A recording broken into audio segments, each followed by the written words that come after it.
We have Neil Myler, Gary Toms, and Eliana Belletti on the panel.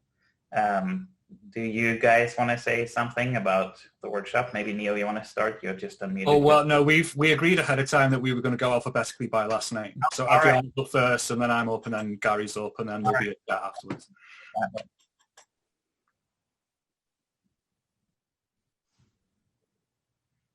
So Adriana starts, yeah. Yes, so I know I have 50 minutes. 15, yeah. So I think that I will share the presentation to be reasonably sure that I can make it. I'll warn you when you're 10 minutes. Oh, yeah, thanks. I'm going to tell myself as well. Okay, does this look like, is it visible? Excellent, okay. So thanks so much to Chris and Richie for inviting me, and Harry, Hagen, and Alicia for helping pull this all together. It's been wonderful. So, come on now, PowerPoint. Right, so it was easy to temporarily forget this during the workshop, but there's a whole morphological world outside your window, and it's a world of pain and fear. So a lot of people think of morphology a lot, think that I and every single speaker at this workshop are as wrong can be. So what I want to address here is how much comfort should broadly syntactic morphologists like me take from the past couple of days. That is, how assured should I be after this, that we're on the right track after all. And what I say is that there's lots to be encouraged by, but I still think we need late insertion. Okay, so on slide, I've got a list of often cited challenges to syntactic approaches morphology. I'm not actually going to talk about this last split here. I think there's plenty of work out there separate from this workshop that addresses them. But let's look at some of the others. And I think we find that they've been addressed pretty nicely at this workshop. So Tom pretty wonderfully illustrated what our side, if I call it that, has to say about the first of these two bullets on my slide. And more besides, he even addressed Timon's problem of asymmetric conditionality. That's when traffic orders are possible, and one of them respects the mirror principle rigidly, but the other one has both mirror respecting and mirror violating interpretations associated with this. One remaining elephant in the room, though, is scope metathesis, which I want to address very, very quickly. So scope metathesis is a term that's used originally by Kevin Ryan, I think, for a hypothetical situation in which there are two available orders for a pair of fixes, but the interpretation in each case is the opposite of what you'd expect given the mirror principle. And insofar as scope metathesis doesn't happen ever, that's a problem with word internal frame movement approaches of type that I embraced in the past, that Tom embraced here. So, and the reason is this. All you need to assume to get a scope metathesis in such a theory, just take a case like a pair of apple and cause, right, appetitive and causative morphology, assume that each of those track VP, that neither of them tolerates high pi material other than VP. This will yield V cause apple as the order from a structure like cause apple V, and V apple cause as the order from a structure like apple cause V. So this might be a problem, except that it might not be. So there's this one sort of very, very tantalizing pair of examples in a paper by Jeff Good, which seems to illustrate precisely this. So if you look closely at these examples, when the applicative, which is introducing an instrument here, applies to the embedded event, it appears outside of the causative. And when it attaches to the causing event, it appears inside of the causative. But this does need following up. Good emphasizes that he hasn't got very much data on Lubakusu, and so that needs following up. But it might exist after all, and that would be nice, wouldn't it now? Okay, so that's that. On my third bullet, Hilda's talk addressed it quite beautifully today. So phonologically driven affix order turns out not to be, and that's good news. The final bullet I'm going to address is this term morphome here, which I don't think a single person said throughout the workshop. And the fact that no one said it will probably have annoyed the non-syntacticists in the audience, because morphomes have been a focus on research for non-syntacticists, especially for 26 years now. Now, what is a morphome? It's a unit of form which is crucial for stating certain morphological generalizations, but which does not correlate with any syntactico-semantic unit or any syntactico-semantic generalization. There are many morphologists who think that there are loads of these all over the place. And if they're right, then that's potentially very problematic for our side, regardless of whether you believe in late insertion or not. But though, perhaps they aren't a real part of the grammar. Perhaps whenever we think we see a morphomic pattern, it's because we've misunderstood the nature of the pieces involved. And yesterday, even though they didn't mention the word morphome, Eva Dekany and Katerina Djogajeva provided us with a successful syntactic analysis of one apparently morphomic pattern. So this is nominalization on the one hand and participles on the other having the same morphology. They showed it's an illusion, right? What you've got is purely participial morphology being able to occur embedded in various sorts of nominal substructures. right? So that's nice. I am going to talk about why I think we still need late insertion, okay? This, I'm sort of quaking in my boots here because it means being sort of potentially seen as being slightly cheeky to Richie and Chris, but I'm trying to be helpful. So Kane and Collins would like to replace late insertion with one, selection in the syntax, and two, sort of conditioned silence of certain elements in certain circumstances, right? And this is a very interesting idea, and I think it would be awesome if it turned out to work, but I don't think it will. And I'm going to tell you why. So first of all, hats off to Laura for raising this issue in the chat yesterday and today, actually. This has been rendered out of date by today's events. So there are such things as phonologically conditioned split of allomorphy, and we emphatically don't want syntactic selection to be able to target phonological features. So either you generate and filter, which is roughly what Eric Grote was saying just now, I think, or you pick your allomorph cyclically from the most deeply embedded constituent outwards after you've built your structure. Either way, something is happening late. You're either filtering at the end, or you are building things in such a way that you don't get the wrong distribution of allomorphs when you spell them out. Now, unfortunately, it's not. Eric Grote had a great idea that maybe the filter is just phonotactics, but it can't be that simple because, as well as not being always optimizing, there are many cases of this phenomenon where the choice of either one of the two allomorphs would still yield a phonotactically valid structure in the language. So that's not going to be enough. We need more to capture this phenomenon.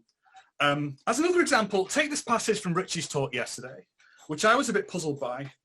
So Gallego and Uriagareca 2016 is a special case of the sort of theory that Myler 2018 was pursuing.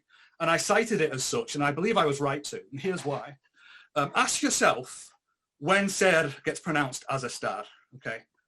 The answer is whenever X incorporates into it, right? How do you know that this incorporation step has happened? Because you've already run your syntactic derivation, right?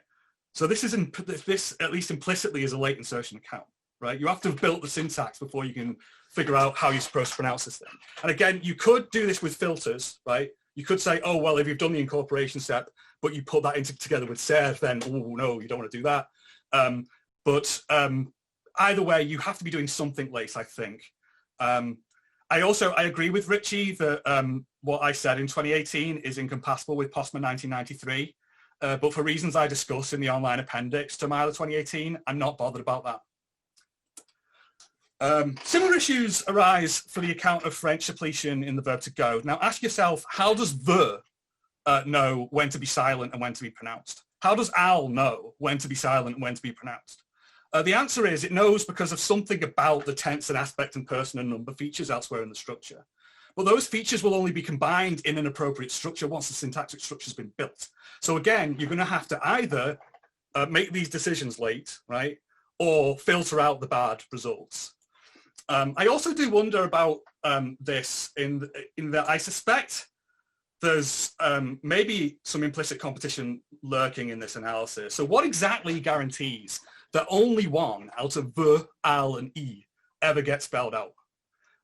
Once we know the answer to that question, we might find that there's an implicit appeal to competition lurking in the account all along, because on the surface there can be only one, right? What guarantees that? Another thing I want to bring up here is that these ideas of Richie's and of Chris's are very exciting in various ways, but I almost don't know sometimes what to do with them. So when you look at this sort of structure that Richie provided yesterday, and you ask what I would like to be able to do is compare the predictions of this theory with those of existing late insertion-based approaches to the locality of suppletion. But I can't do that. Because Richie doesn't tell us what the locality limits on conditioned silence are, right? So how far away from something can you be before it's telling you that you have to be silent is too far away? We don't know. And because we don't know, we can't really compare this to, say, like a Bobolic scheme.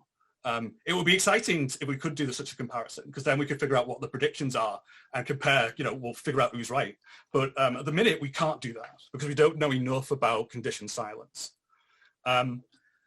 A little bit about Chris's talk as well. So for Chris, the second person familiar plural forms in Latin American Spanish are just absent from the lexicon.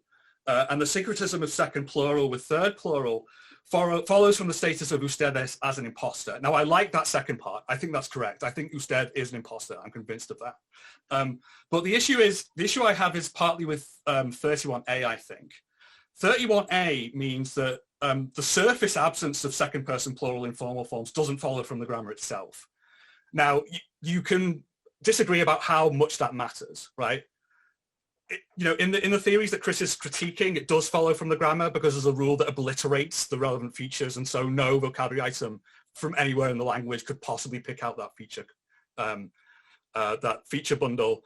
On Chris's account, these three second plural things just have to be independently, each of them individually absent, right? So it no longer follows from the grammar itself. Again, maybe that doesn't matter. Maybe that's not a huge misgeneralization, but it's so important to note that the generalizations that are being captured here are not the same. And we should think about that. Another question is, how come usted is the singular usted is interpreted as formal, but ustedes is neutral between formal and familiar, right? So there's an obvious sort of Gricean answer to that question that Chris could appeal to. Right? In the plural, there's no competing familiar pronoun like tú or vos, right? And Chris is nodding, so I take it that he would be fine with embracing that account. But what I'm then left wondering why Chris is okay with competition, so long as it's at the semantics pragmatics interface and not at the morphophonology interface. Yeah. Finally, there's this little piece of the talk, which is designed to worry us, I think, about impoverishment as a theory in its restrictiveness and as potentially as a theory of acquisition as well, because kids somehow have to sort all this out and figure out what the rules are and what features are relevant and the ordering. The reason that I'm less worried about this than perhaps I ought to be is that I think natural language phonologies present the exact same issue, right? So you think about like distinctive features and sort of discovering sound alternations and regardless of whether you're in OT land or in RBP land, I think most phonologists now have reconciled themselves with the fact that you do need at least some ordering of process interaction, even if the processes themselves are implemented via generation and filter like in OT rather than being the result of rewrite rules. Now, natural language phonologies are indubitably acquired, right, despite this barrier. With that in mind, I don't see what the problem is. And I think actually, since impoverishment is an operation of the PF component, you'd expect it to share properties with phonology proper anyway. Like, for example, violating the no tampering condition, which phonology clearly can do, right? Given that it can insert things and delete things and change distinctive phonological feature values in reaction to phonological rules and so on. So I think we know about the architecture of the grammar, that no tampering and all that, and those constraints cease to hold at some point between syntax and phonology. What I'm suggesting is that impoverishment is on the other side of that line. It's after, whenever that ceases to hold, it's before vocabulary insertion, but after spell out, right, in the sense of shipping something off to the interface. That's all I wanted to say. Thank you very much for listening. For no reason at all, here's my dog. Right, I'll let, You're 1 minute early, so excellent. good. Gary. Yeah, so we're already running over time, and Neil's raised a whole bunch of interesting questions. So I could just give a bit of a summarising spiel as I was planning to do. An alternative we could have is we could basically pick up the conversation that Neil started, and I could possibly pitch some points which I think are relevant. Because we've put some very specific questions to members of the panel. So I mean, I don't know if Chris or Richie has anything in particular to say to any of the particular points. I would be glad to point out things which I think are relevant. Chris, Richie? It's a little bit hard for me to responses. Mm-hmm. I mean, I wrote Neil an email asking him to send the slides. Mm-hmm. Yeah, so that we can post the slides on the website, and also I'm going to try and put them in the chat here so that for all to see, hopefully. That would also give me an opportunity to Yeah, no, of course. Yeah, no, you're quite right. Think a little bit more about the points he made. Yeah, I would have to really, you know, think hard about those kind of things. I don't know. It's not letting me post things in the chat. I'm not sure. Before I'll email it to you, Chris. You have to like do the. You can't just press Command and V. You have to do something else. I mean, Richard, do you have any particular points to make? You're muted. Is Richie here? Is there? I was struck by Neil's bringing in phonology toward the end, and combination with Adriana's saying that, you know, the natural thing is to take morphology to be like syntax, and it's striking in a way that nobody. I mean, it's not striking because the workshop was on morphology, but it's striking in a way that nobody explicitly jumped from morphology as syntax to phonology as syntax.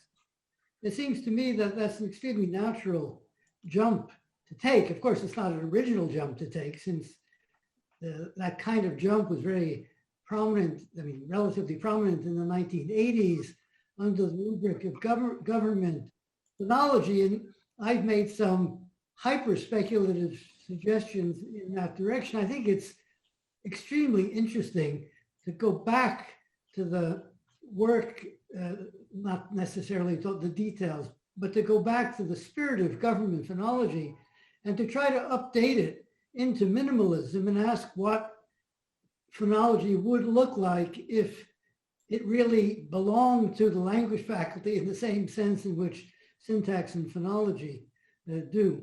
As far as Neil's more specific points are concerned, I'm sorry I didn't know about his 2018 online appendix. Obviously, I missed that.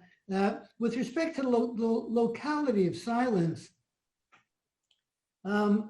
one thing that's clear in syntax is that the silence of a given element could be licensed at various stages of the derivation in various different positions. In some cases, very far from the original position, as in, say, German silent topics. And therefore, his remarks made me realize that in this, if I want to pursue this analysis of Go, Romance language Go specifically, of course, I should be looking at and thinking about the questions of how exactly these individual pieces are licensed. But I should also be thinking about the question of whether they have to be licensed in situ. Because it could be, after all, that these pieces of Go move in the morpho syntax, and they get licensed in a way that depends on their movement. However, I don't have any specific idea in mind. No, I think that's exactly the sort of reasoning that will lead to, you know, an interestingly really different way of approaching these things, which will make predictions very, very different from what is, you know, coming out of the DM literature right now. Yeah, the idea that if I was understanding you correctly, that you essentially have the possibility of iterative licensing of silence. In a sense, you know, something has moved to a position where it got told to be silent, and then maybe it moves on and it ends up really far away from the thing that told it to be. And then the locality issue, the predictions about locality are the same as, you know, whatever it is that whatever locality constraints will hold of those further movements. And that's interesting. You know, that's a interesting alternative kind of view. But obviously the details are extremely important.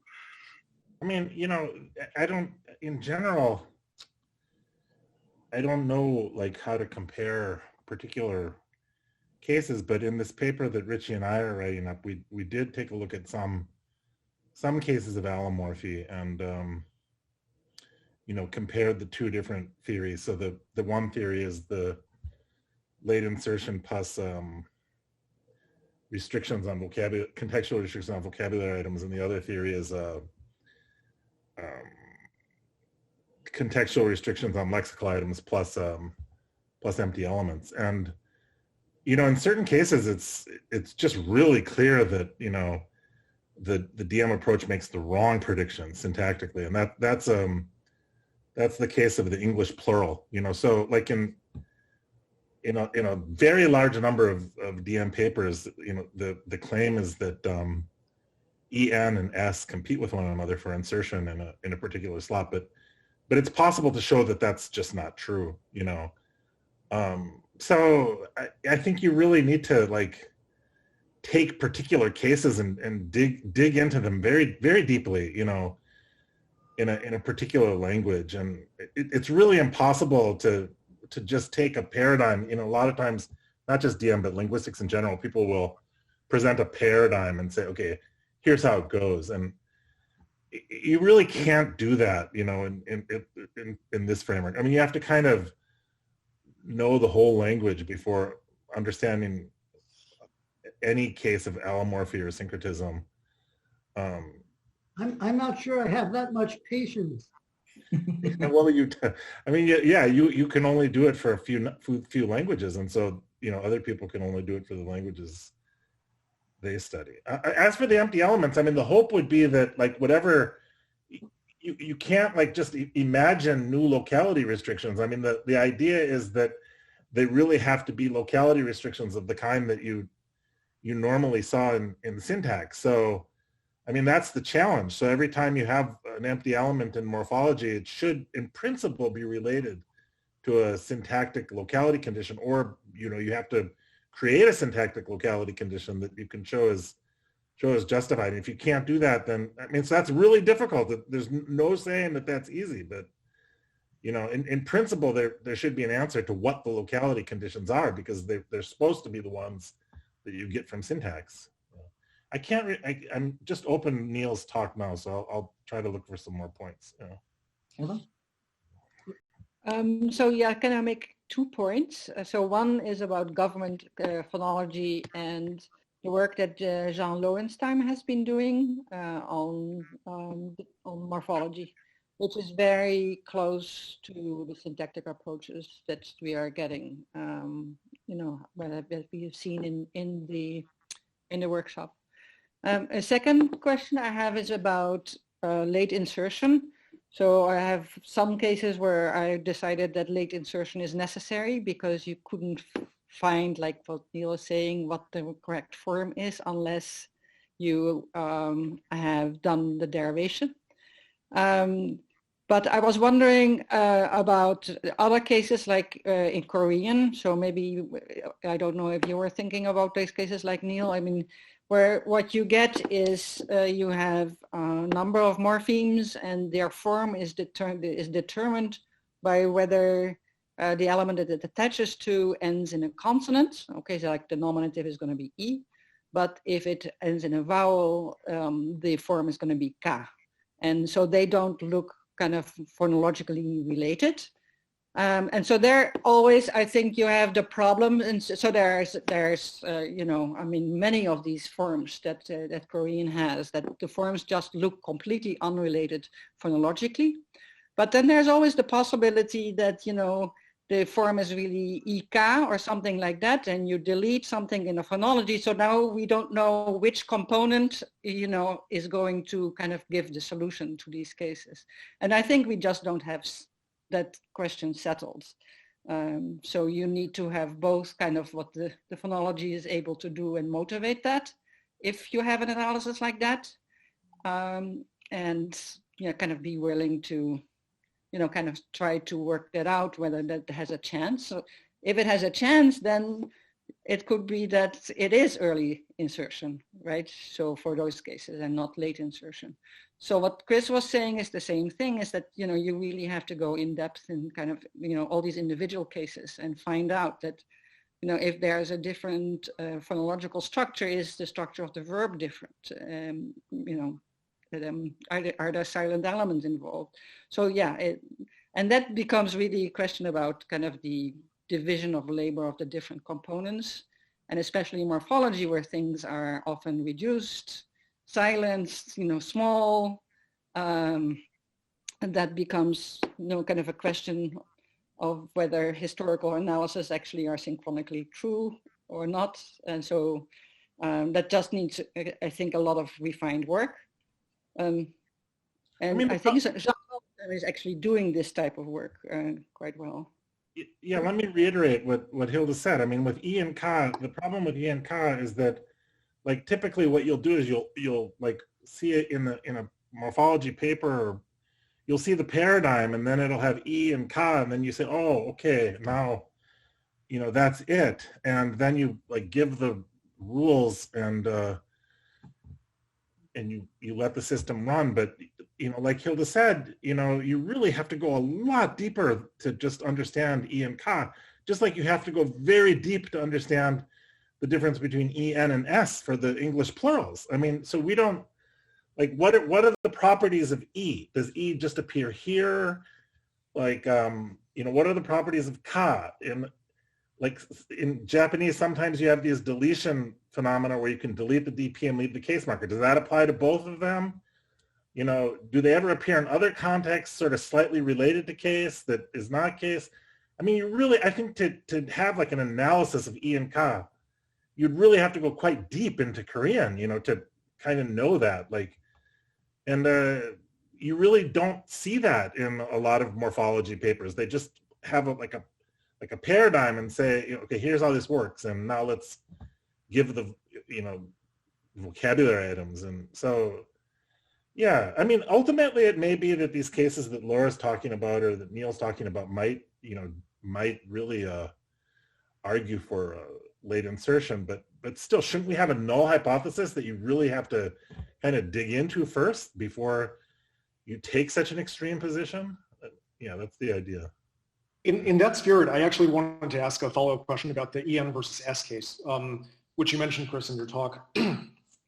So I remember that you brought up that case in your paper on merge and the development of merge as an operation, mentioning observations of Ritchie's to the effect that there's a difference in acceptability between the deviant oxens and the even more deviant oxygen. So that was the observation that was made in that paper to support the view that N is inner and S is outer.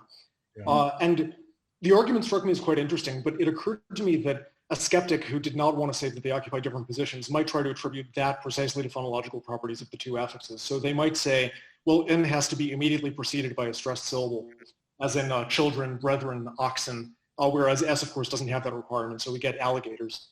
And so I was wondering whether in your analysis of N and S, or EN and S, you have a response to the skeptic who might take that. Yeah, that evidence is that's just surface evidence that's sort of consistent with the argument. I mean, there's much better evidence. There's this paper by Punsky and Jackson, I think, that has this really great idea about compounds that, plurals that are found in compounds are inner plurals, and plurals that aren't found in compounds are outer plurals. And it's just a great idea. Like, you have a small thing in compounds and you can't have the big thing in compounds. Well, for me, ox and cart is very close to perfect. Horse's cart is completely awful. And that's just really clear data that, those two things are different animals. And I think that converges with Ritchie's evidence. The thing about the, No, it's a really nice response. And also, aren't there varieties of English that allow children's? Children English, actually. What was that? My son says this. Okay, there we go. He will also say botted as well, right? So these are the kind of doublings that you get fairly regularly across child Englishes after a stage. Yeah. And I feel like, that type of acquisition data, like the errors that kids are making, the non-target material, and particularly the doublings are going to be super important. I had that thought when Neil was talking about the kind of the French verb with all the null elements, and the same, you have to know these going to be silent when the A is pronounced, or vice versa. And it got me thinking, well, do kids ever pronounce both? Like, do kids ever make these kind of non-target utterances where they put the V in, overgeneralizing? Kids overgeneralize all the time. And, after time, exposure, data, they filter out, right? I mean, the words filter, we talked about filters at various points, which sounded like a kind of cross-derivational sort of proposal, but filter, the way to think about filtering to a great extent, it's just thinking, well, kids disregard the hypothesis because they get no positive evidence for it. They don't retain the idea that you could pronounce both together, and it just goes away because they never hear it, but they still go for it because they still have the option in principle. I just feel like the acquisition, Adriana mentioned acquisition data and various other people did it at various points. I think it's going to be very important to look at more of that and to look at the non-target and the morphological doublings in particular that kids do. I mean, let me make another point about these whole questions that, I think this is really related to the SMT that I brought up at the beginning of my paper, which is that even if you've decided you have a good argument for late insertion, maybe Laura's data will lead us in that direction. That doesn't alleviate having to ask SMT-like questions about everything else. So, everything is a battle, and it's not going to, you're not going to get the whole system, just because you have late insertion. I mean, you have to kind of, can you justify impoverishment? I felt Neil's justification of impoverishment is very weak. He's basically taking a system which he's claiming is, everybody admits is unrestricted and saying impoverishment is like that. So let's admit it. To me, that's very unsatisfactory unless he gave. Wait, no, because that wasn't an argument for impoverishment. It was an argument against impoverishment. Okay. Right. So I don't think what I said today isn't why we need impoverishment. But you're saying that my arguments against impoverishment don't hold because. Right. Yeah. Because I think impoverishment is a operation of the morphophonological component. It's part of what happens on the way to translating the output of syntax into something that's pronounced. I mean, I would have to be convinced that I give a very particular case where you have an exponentially high number of options, not even including the orderings. I'd have to be convinced that that kind of thing can happen in phonology, and I just don't know enough phonology to be able to comment on that. So it seems very weak to me, to say that something that a restrictiveness argument doesn't matter because you can find an equally unrestrictive system that it looks like. But I mean, the thing is that the way I understood the dialectic was that you were drawing attention to the properties of this system and saying, well, surely nothing like this can exist in a natural language. I think it's completely appropriate in response to an argument like that to point to something in natural language that has precisely that property. I don't see why that's a weak argument. Yeah, but I guess I would have to see the actual phonological paradigm that looks like that. Look, I mean, it's just you don't even need to see a phonological paradigm. You just have to think, okay, how many distinctive features do you need to pick out the full phoneme inventory of English, right? And then how many, just combinatorically, how many deletion and insertion and change operations can you formulate over those features? It's enormous. And the reason why natural language phonologies are acquirable is that there's lots of access to the surface sound alternations, right? You can make the argument that the same is true of paradigms, right? You figure out, Charles figuring out morphological decomposition. It's gonna figure that these bits that it's identifying correspond to something in the syntactic representations that it's building up, and the list of allomorphs that it has to that exist for any given point in that structure are going to be finite, right? So there's going to be a list of them, and then you just have to figure out how to derive the distribution correctly. I think the problem has exactly the same form as the problem of. I guess my if I had enough strength to read morphology, morphology and phonology, I would my response to that would be sort of like Richie's, which would, I would imagine that phonology is a lot more restricted than just that. Somebody coming to the ball game isn't going to have an exponentially large number of choices given the mechanisms that they have available to them. Yeah. So, but I just don't have enough time or energy to prove that about phonology. I mean, it's late on a Saturday. I don't blame you.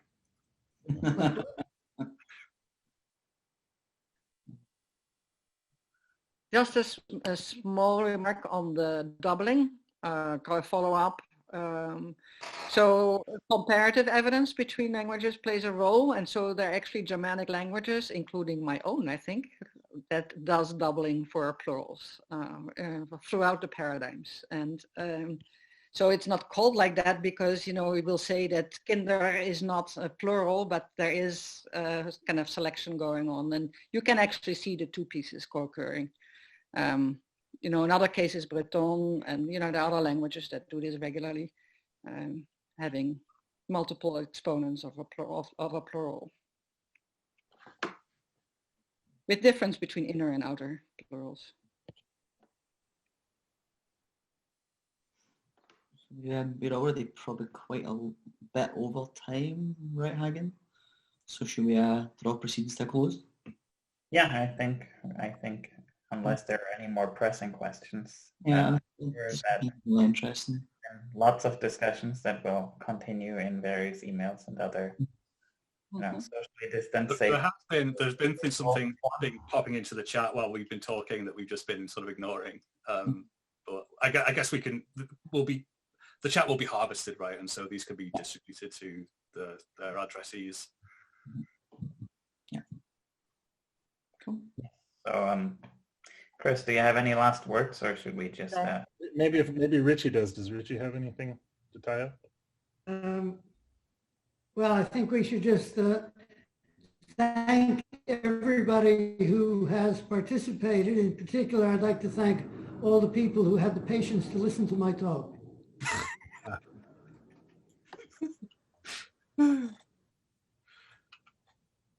Great. And I also really want to thank Alicia, who did a tremendous job. Working just flawlessly for everyone. And thanks to everyone who gave one of the many super interesting talks. And thanks to Richie and Chris for organizing this workshop. Thank you all for coming.